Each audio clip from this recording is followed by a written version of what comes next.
Section 3.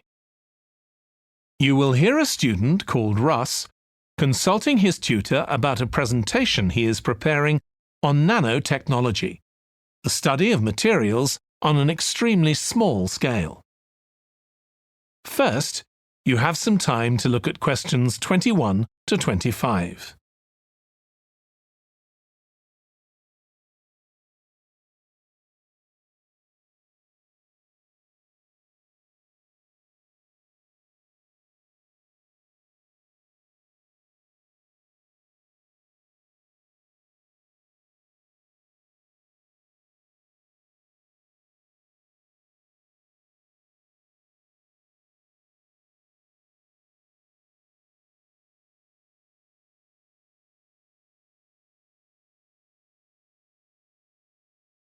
Now listen carefully and answer questions 21 to 25.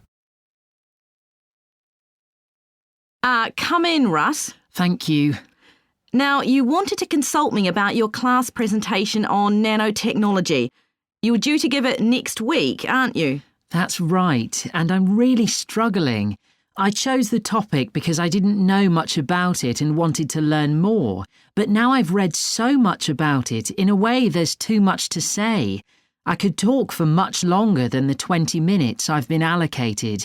Should I assume the other students don't know much and give them a kind of general introduction, or should I try and make them share my fascination with a particular aspect? You could do either, but you'll need to have it clear in your own mind. Then I think I'll give an overview. OK. Now, one way of approaching this is to work through developments in chronological order. On the other hand, you could talk about the numerous ways that nanotechnology is being applied. You mean things like thin films on camera displays to make them water repellent and additives to make motorcycle helmets stronger and lighter?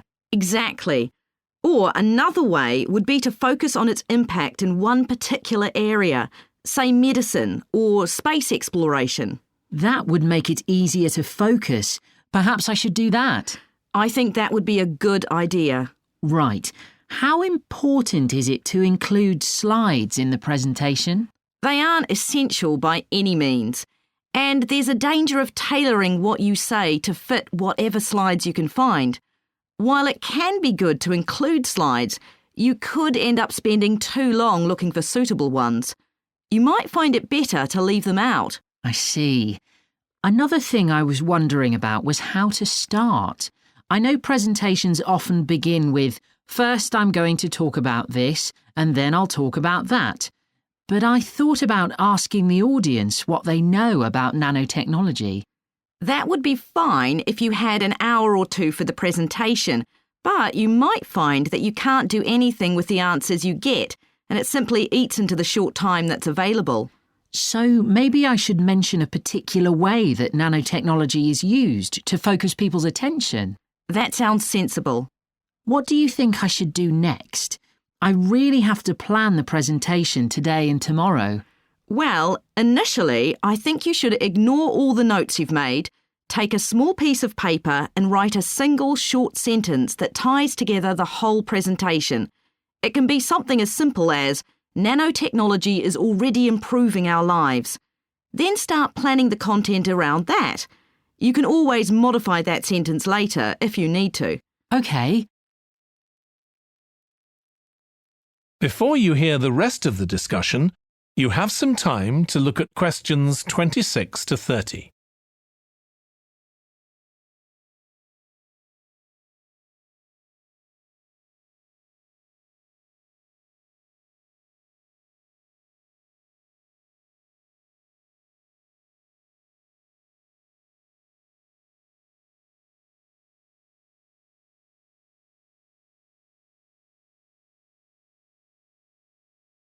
Now listen and answer questions 26 to 30.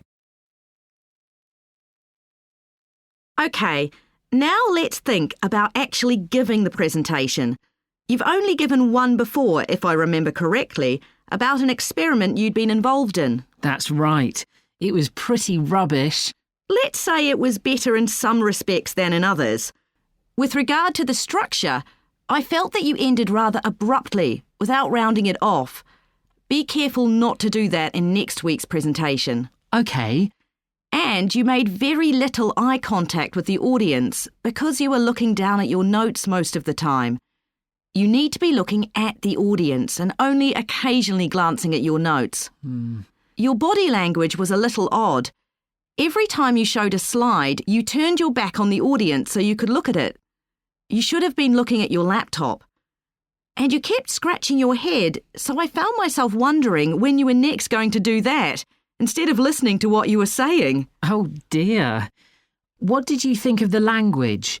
I knew that not everyone was familiar with the subject, so I tried to make it as simple as I could. Yes, that came across. You used a few words that are specific to the field, but you always explained what they meant, so the audience wouldn't have had any difficulty understanding. I must say, the handouts you prepared were well thought out. They were a good summary of your presentation, which people would have been able to refer to later on, so well done on that. Thank you. Well, I hope that helps you with next week's presentation. Yes, it will. Thanks a lot. I'll look forward to seeing a big improvement then. That is the end of section 3.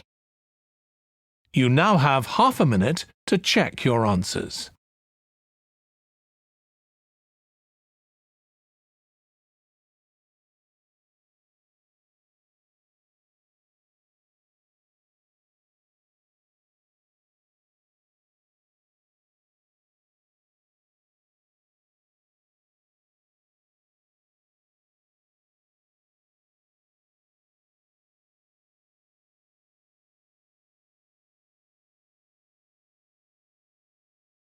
Now turn to section 4.